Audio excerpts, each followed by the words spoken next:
Now, today we'll be talking about a very interesting X-ray. Now, this is X-ray of the chest.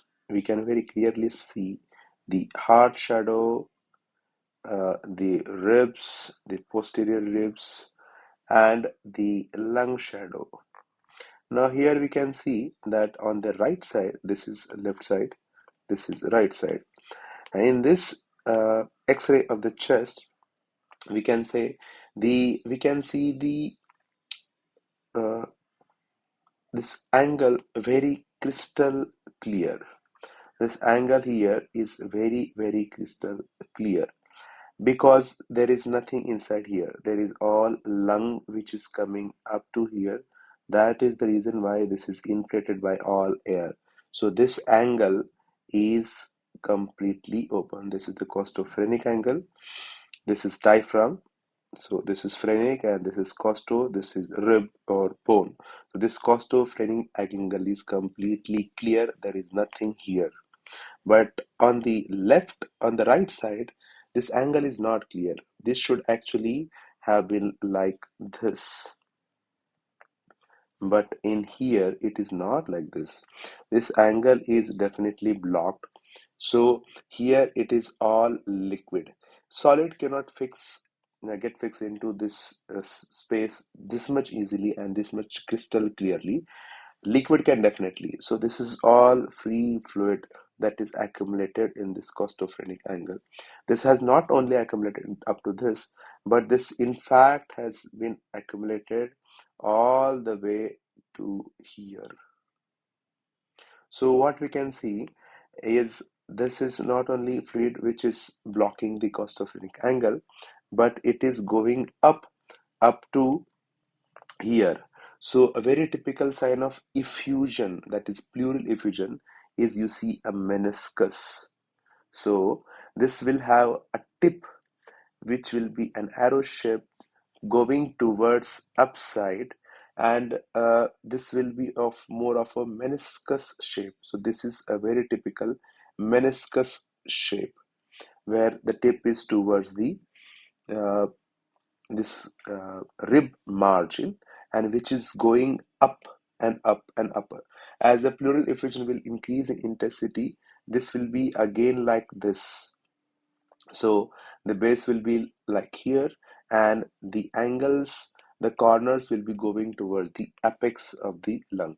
So the most important sign which tells you about effusion is blockage of this costophrenic angle, which is completely blocked here, and this meniscus sign is very highly suggestive of pleural effusion. This patient has pleural effusion.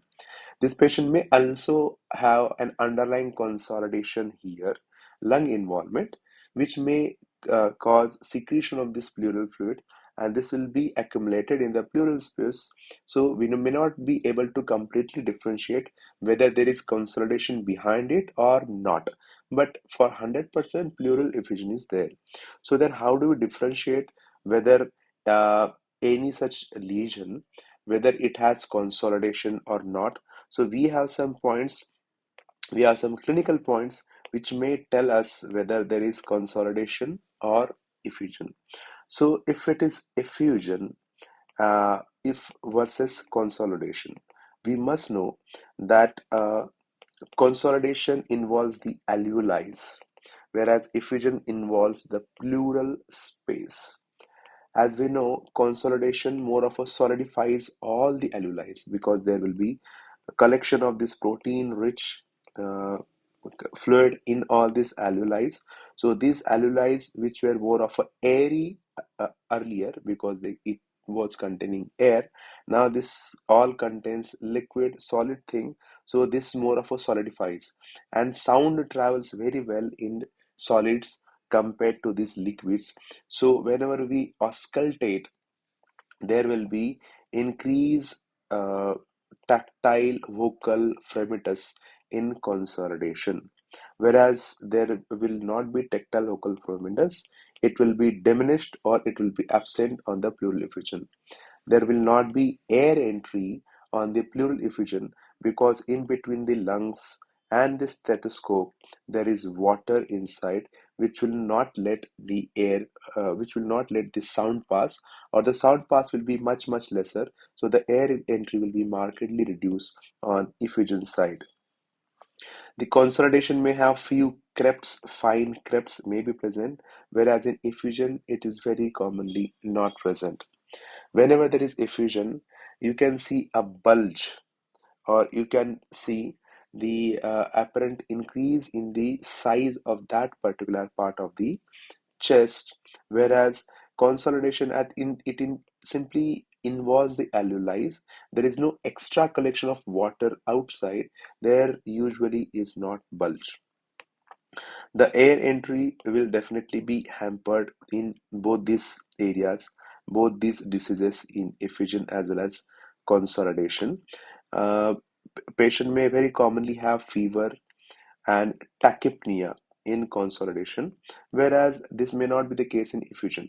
Whenever patient have effusion, and if it is large, usually patients prefer to lie down in the same position. So if the patient has right-sided pleural effusion, patient will feel much comfortable to lie down in right lateral position, so that this left lung is not compressed by the gravity by the bed, and this left lung can work very well because the patient's right side lung is being compressed by the pleural effusion, no matter is the scenario. So most important things which will tell us about this consolidation and effusion is increase tactile vocal fragmentus. You ask a patient, you put stetho over the area of this consolidation or effusion, and you ask the patient to say echogenic sounds like 9 9 9 9, or 3, or teen, and you ask them to continuously say these tones. So if it is consolidation, these sounds will be much well appreciated, and they will be in a larger intensity over a period of consolidation compared to normal area of left side. So if it is consolidation here, you can hear this 9 9 in a louder way over a period of over an area of consolidation compared to the normal lung.